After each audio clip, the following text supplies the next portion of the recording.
കുറ്റപത്രം സമർപ്പിച്ചിട്ടുണ്ട്. ഇപ്പോൾ ഒന്നാം പ്രതിയാക്കിയിട്ടാണ് കുറ്റപത്രം സമർപ്പിച്ചിരിക്കുന്നത്. അല്ല, ഇത് അന്നും ഒന്നാം പ്രതിയാണ്. അതിൻ്റെ ഭാഗമായിട്ടാണല്ലോ ബഹുമാനപ്പെട്ട കോടതി പരിശോധിച്ച് എനിക്ക് മുൻകൂർ ജാമ്യം തന്നിട്ടുണ്ടല്ലോ. അതിൻ്റെ ഭാഗമായൊരു നടപടിക്രമമാണല്ലോ പ്രാഥമിക അന്വേഷണവുമായി ബന്ധപ്പെട്ടുള്ള കുറ്റപത്രം കോടതിയെ സമർപ്പിക്കുക എന്നുള്ളത്. അതാണിപ്പോൾ സമർപ്പിച്ചിട്ടുള്ളത്. ഇനി നിയമപരമായിട്ട് മുന്നോട്ട് പോവുക എന്നുള്ളതാണ്. അത് ഞാൻ അന്നും പറഞ്ഞല്ലോ. NM വിജയൻ്റെ മരണവുമായി ബന്ധപ്പെട്ടുള്ള ആ വലിയ വിവാദമുണ്ടാകുന്ന സാഹചര്യത്തിലും ഞാനന്ന് പറഞ്ഞു, ഒരടി പോലും പുറകോട്ടില്ല, നിയമപരമായിട്ട് തന്നെ മുന്നോട്ട് പോകും. അങ്ങനെ നിയമപരമായിട്ട് മുന്നോട്ട് പോയതിൻ്റെ ഭാഗമായിട്ടാണ് മുൻകൂർ ജാമ്യം ലഭിച്ചത്. ഇപ്പോൾ കോടതിയിൽ കുറ്റപത്രം സമർപ്പിച്ചു.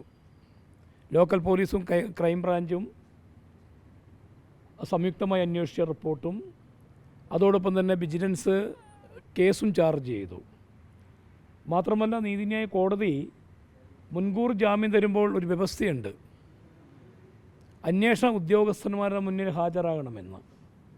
ഞാൻ ലോക്കൽ പോലീസിൻ്റെയും ക്രൈംബ്രാഞ്ചിൻ്റെയും അന്വേഷണവുമായി ബന്ധപ്പെട്ട് 3 ദിവസം കോടതി അനുസരിച്ച് ഞാൻ അവിടെ അവരുടെ മുന്നിൽ ഹാജരായി മൊഴി നൽകിയിട്ടുണ്ട്. അതേപോലെ വിജിലൻസ് DYSPയും ഒക്കെ വിളിച്ചതിൻ്റെ അടിസ്ഥാനത്തിൽ എന്നെ ചോദ്യം ചെയ്യുന്നതിന് വേണ്ടി അവരുടെ മുന്നിൽ ഞാൻ ഹാജരായിട്ടുണ്ട്.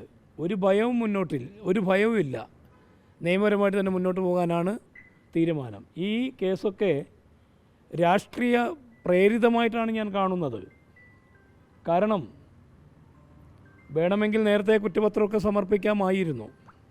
രാഷ്ട്രീയമായ ഇടപെടലുകൾ ഇതിൻ്റെ അകത്തുണ്ടായിട്ടുണ്ട്. അതൊക്കെ രാഷ്ട്രീയമായി നേരിടും. കേസിൻ്റെ കാര്യത്തിൽ നിയമപരമായിട്ടും മുന്നോട്ട് പോകും. ഈ ബ്രഹ്മഗിരിയുമായിട്ട് ബന്ധപ്പെട്ട് ഇപ്പം ഇന്ന് DYSPയുടെ ഓഫീസിലേക്ക് മാർച്ച് നടത്തുകയാണ്.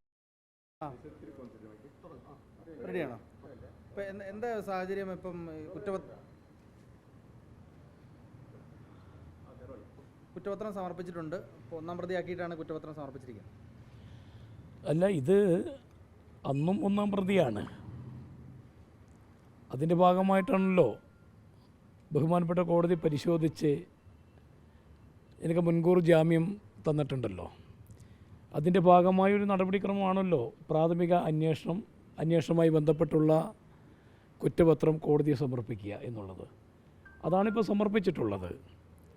ഇനി നിയമപരമായിട്ട് മുന്നോട്ട് പോവുക എന്നുള്ളതാണ്. അത് ഞാൻ അന്നും പറഞ്ഞല്ലോ. NM വിജയൻ്റെ മരണവുമായി ബന്ധപ്പെട്ടുള്ള ആ വലിയ വിവാദമുണ്ടാകുന്ന സാഹചര്യത്തിലും ഞാനന്ന് പറഞ്ഞു, ഒരടി പോലും പുറകോട്ടില്ല, നിയമപരമായിട്ട് തന്നെ മുന്നോട്ട് പോകും. അങ്ങനെ നിയമപരമായിട്ട് മുന്നോട്ട് പോയതിൻ്റെ ഭാഗമായിട്ടാണ് മുൻകൂർ ജാമ്യം ലഭിച്ചത്. ഇപ്പോൾ കോടതിയിൽ കുറ്റപത്രം സമർപ്പിച്ചു. ലോക്കൽ പോലീസും ക്രൈംബ്രാഞ്ചും സംയുക്തമായി അന്വേഷിച്ച റിപ്പോർട്ടും അതോടൊപ്പം തന്നെ വിജിലൻസ് കേസും ചാർജ് ചെയ്തു. മാത്രമല്ല, നീതിന്യായ കോടതി മുൻകൂർ ജാമ്യം തരുമ്പോൾ ഒരു വ്യവസ്ഥയുണ്ട്, അന്വേഷണ ഉദ്യോഗസ്ഥന്മാരുടെ മുന്നിൽ ഹാജരാകണമെന്ന്.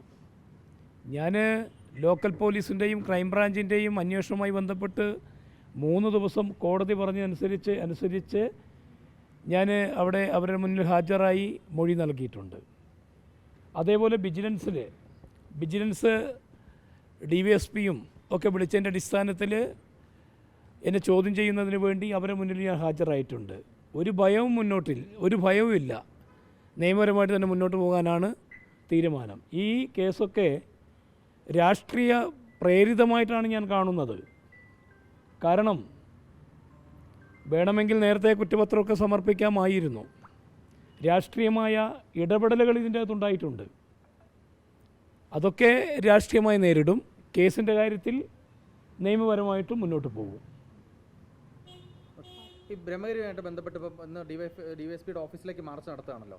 എന്താണ് സാഹചര്യം? പോലീസ് കേസെടുക്കാത്തതിന് നമ്മളെന്താണ്?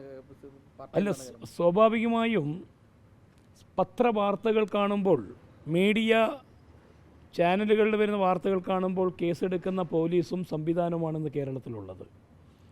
ഇത് ബ്രഹ്മഗിരിയിൽ ഇതുപോലുള്ള വലിയ കൊള്ള 100 കോടിയിൽ മേലെ അഴിമതി നടന്നൊരു സ്ഥാപനത്തിൽ ഇരകളായവർ പരാതി കൊടുക്കുമ്പോൾ നീതി ലഭിക്കേണ്ട, നീതിക്ക് വേണ്ടി പ്രവർത്തിക്കേണ്ട പോലീസിൽ പരാതി നൽകിയപ്പോൾ ആ പരാതിൻ്റെ മേൽ കേസ് എടുക്കുന്നില്ല, മറ്റ് അന്വേഷണങ്ങളൊന്നുമില്ല. അതുകൊണ്ടാണ് ഐക്യജനാധിപത്യ മുന്നണിയുടെ നേതൃത്വത്തിൽ വളരെ ശക്തമായി മുന്നോട്ട് പോവുകയാണ്. ഞങ്ങൾ വിജിലൻസ് ഡയറക്ടർക്ക് പരാതി നൽകും, ഞങ്ങൾ ക്രൈംബ്രാഞ്ചിന് പരാതി നൽകും, ഞങ്ങൾ EDക്ക് പരാതി നൽകും. ഒരു സമഗ്രമായ അന്വേഷണം വേണ്ടേ? മാത്രമല്ല സാധാരണക്കാരുടെ ഷെയർ മാത്രമല്ല ഇതിൻ്റെ അകത്ത്. ഗവൺമെൻറ് 2016 കൊടുത്ത 16 കോടി ബഡ്ജറ്റിൽ കൊടുത്ത തുക, ഈ ബഡ്ജറ്റിൽ 2025 ബഡ്ജറ്റിൽ കൊടുത്ത 10 കോടി രൂപ, ഏതാണ്ട് 26 കോടി രൂപയോളം ഈ സ്ഥാപനത്തിന് വേണ്ടി ഗവൺമെൻറ് കൊടുത്തില്ലേ? അപ്പോൾ ഗവൺമെൻറ് നിയന്ത്രണത്തിലുള്ള ഒരു സ്ഥാപനം ഇത്തരത്തിലുള്ള മുങ്ങുന്ന കപ്പലായി മാറുമ്പോൾ ഇത്തരത്തിലുള്ള അഴിമതി CPM പാർട്ടി തന്നെ മുന്നോട്ട് കൊണ്ടുവന്നിരിക്കുക. അവർ ഓഡിറ്റ് റിപ്പോർട്ട് തന്നെ ഉണ്ടത്, CPMൻ്റെ പ്രാഥമിക അന്വേഷണ റിപ്പോർട്ടിലുണ്ടെന്ന് അറിയാൻ കഴിഞ്ഞത്. അത്തരത്തിലുള്ളൊരു സ്ഥാപനത്തിൻ്റെ പേരിൽ ഇരകളായ ആളുകൾ പരാതി കൊടുക്കുമ്പോൾ അത് അന്വേഷണം നടത്തേണ്ടതും അത് കേസെടുക്കേണ്ട ഉത്തരവാദിത്വം പോലീസിൻ്റെ ആണ്. ഗവൺമെൻറ്റിൽ ഇടപെടേണ്ടതുണ്ട്, വിവിധ അന്വേഷണ ഏജൻസികൾ ഇടപെടേണ്ടതുണ്ട്. അതുകൊണ്ട് ഞങ്ങളത് ശക്തമായി മുന്നോട്ട് പോകാനാണ് തീരുമാനം.